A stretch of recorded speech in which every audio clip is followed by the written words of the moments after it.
On Saturday, to celebrate the 105th birthday of North Korea's founder, Kim Il-sung, North Korea put on a military display in Pyongyang, showing off new ICBM missiles and several other new military equipment. There has been much speculation that actually the so-called nuclear missiles that were shown during the display are actually fake and aren't real.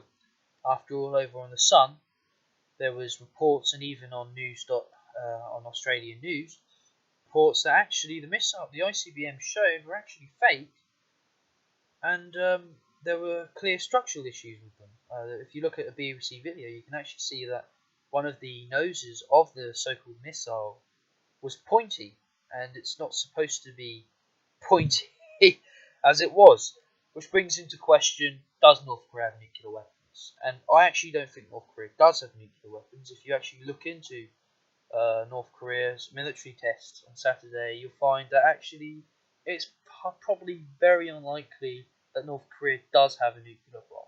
And if they did have a nuclear bomb, they've probably tested it. So it just goes to show North Korea probably doesn't have any nuclear weapons. However, that doesn't mean North Korea can't get nuclear weapons. After all, there is still plenty of time. They could get one in several years. And whilst I don't think the threat or potential of North Korea getting nuclear weapons is as bad as, say, Iran, where I do think there is a chance that Iran could possibly get nuclear weapons, considering it has a substantially larger economy than, say, North Korea, it's also important to remember that North Korea is actually economically quite a weak nation. North Korea's GDP is comparable to that of the Democratic Republic of Congo. Average wages are also comparable to that of Rwanda. And when you look at the North Korean economy in comparison to, say, South Korea, the South Korean economy is miles ahead. I believe South Korea is in the top 10 largest economies in the world, in comparison to the North, which isn't even in the top 100. So the question is, when will the Kim regime collapse? And that all depends on two factors. It depends on China and, of course, South Korea. I'll explain why South Korea is important in a minute, but I'm just going to go over China first. The thing about China is, yes, China is a very wealthy nation. It's the second largest economy in the world. It's also quite unstable. And the reason for that is their debt. China's current debt to GDP is 277%, and there's also a massive housing bubble at the moment, which could potentially collapse at any moment. If you look at house prices in China, if you look at the supply of housing and the actual demand for it, it's all fake. And like any other bubble, it will burst. It's going to burst. So really, I don't think it's in China's interest to go to war right now. Certainly not to challenge the United States. So the question is, with regards to China, what outcome to them would be satisfactory? Firstly, whilst it would, under most circumstances, be in China's interest to have the Kim regime, the regime has been a big problem for China. They have constantly ignored UN resolution. They have constantly been threatening war with other countries, including South Korea. It's been a bit of an embarrassment for China to defend them. Also, China wants to be a future superpower. And like all superpowers, especially the United States, you need strong allies. Britain, when they were an empire, had strong allies, particularly with Prussia. America today also has strong allies, with countries such as Britain, Germany and France, and of course South Korea and Japan. And many more. The only real strong ally China has that could do any sort of damage, both militarily and economically, to another nation is Russia. But even Russia has its own problems in Ukraine, and even its fight against the rebels over in Syria. So really, China, if it wants to become a future superpower, has to build up its allies. And having the Kim regime in power does not help China in any way. What China needs is a strong economic ally.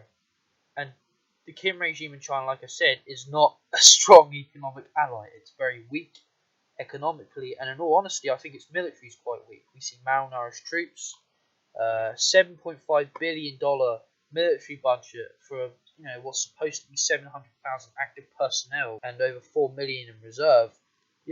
North Korea really isn't in a position to launch an economic or military war on anyone, in all honesty. So China will have to remove the Kim regime and replace them with a more sympathetic government, but also one that can grow the North Korean economy and make them much stronger. So I reckon the system that China will take will probably be one similar to that of Vietnam. Now, yes, of course, if you know anything about China and Vietnam, they actually absolutely despise each other.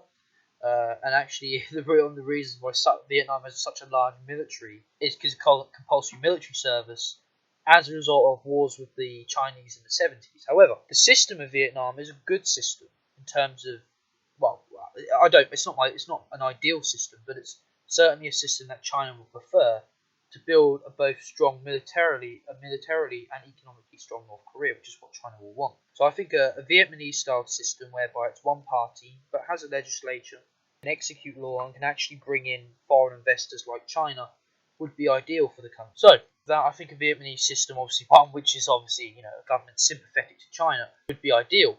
The reason China would not want US or even a unified Korea is quite obvious. Obviously, China doesn't want Western troops on their doorsteps. They don't want NATO, they don't want the West, they don't want Japan, they don't want Korea manning the borders, because it's expensive. It's incredibly expensive for the Chinese military to man those borders, and also it makes it much easier for the West to spy on China, and ultimately that's not what China wants. So of course China will want a government that is sympathetic in place in North Korea. That's what China will want. Now of course Western action in Korea will ultimately come down to the attitude of South Korea. If you've been reading anything about South Korea recently, you will know that their president, Park, I can't pronounce her name, I apologise, has been impeached over corruption and bribery allegations. Of course, replacing her with another president, one who is obviously acting president, and there'll be an election much later on.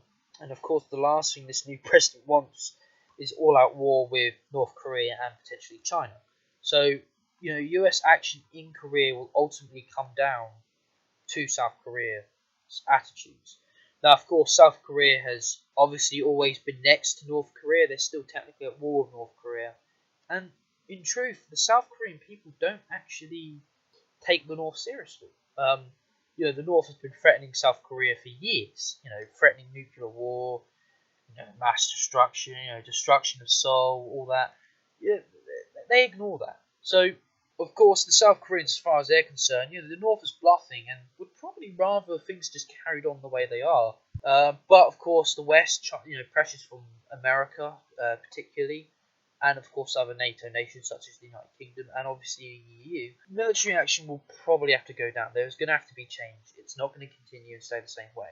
So, there are two possible scenarios. Well, there are two possible ideals for the US out of this. Either way, I think the US wants troops on the border with China. So frankly, any deal that would get NATO or an ally that is sympathetic to the US's troops on the Chinese-Korean border would be ideal for the United States. After all, one of the promises of Trump was obviously to strengthen America and also make China weaker. So obviously, it will be in the US's interest to have troops on that border. So the two ideal outcomes the US will want are, in my view, as follows. Firstly, and the most unlikely, is a unified Korea. Now, I don't think this will happen. Firstly, it will be a massive headache for the South Korean government to unify Korea. You have to remember the North and South, in terms of wealth and in terms of poverty, the North is incredibly poor in comparison to the South, which is also one of the wealthiest nations in the world. South Korea is also a leader in technology with Samsung and other companies, Hyundai with their cars, etc. South Korea is a very wealthy nation in comparison to the North, which, is just incredibly poor.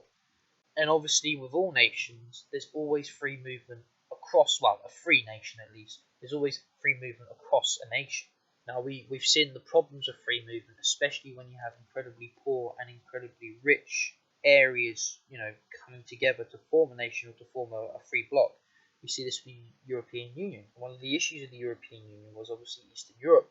Romania, Bulgaria, Albania, and Poland were incredibly poor countries, and when they joined the EU, and of course free movement was implemented within, there was massive undermining of wages within Western European states such as Britain, Netherlands, and France, and Germany, and also of course cultural differences. Of course, the North Korean culture is far, far more simple and more, I guess you could say, cultist in comparison to what the Poles, compared to what the Poles or the Romanians were when it came to the EU. So if the Poles and Romanians could do, that much damage to an economy, just imagine what incredible, poor countries such as Korea could do. It's essentially like, think of Congo forming a nation with, say, the United States. The amount of just the amount of migrants that would go into the US, how cheap labour and wages would be. It would be an absolute pain. It would be a complete pain in the ass for the economy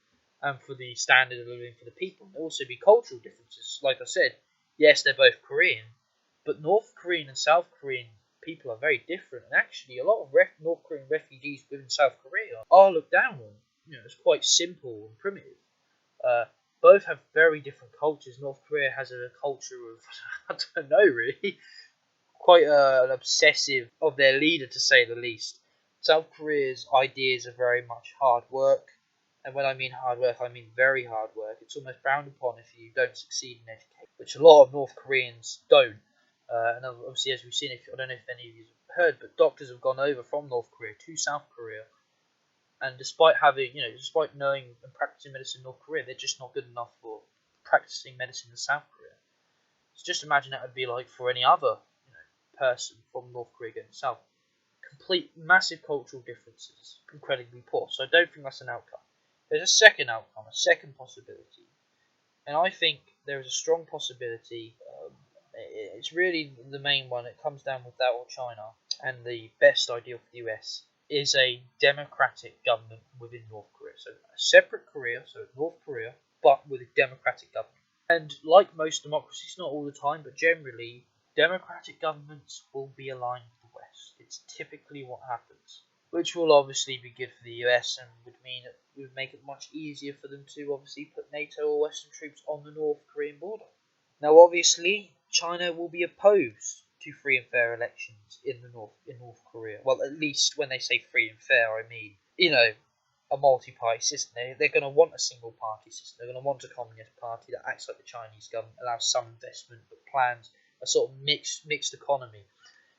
Compared to the US, which will probably want a more, in all honesty, the US isn't really an open market economy in its truest form, let's be honest. But it is it's much more economically liberal to say than what the Chinese Korean, the Chinese model is. So I don't think there's going to be, I don't think China's going to want a democratic government in North Korea purely because, like I said, it's just going to mean troops on their border. So what do I think will happen? Firstly, I think they'll make it. I think there'll be a deal. I think China and America will come to an agreement. I don't think it could happen, but I don't think America or China will steamroll in and make a regime change on their own. I think they will work together. I think that's one of the reasons Russia is bordering. I think Russia and China are either, of course, as you know, Russia is amassing 150,000 troops in Vladivostok.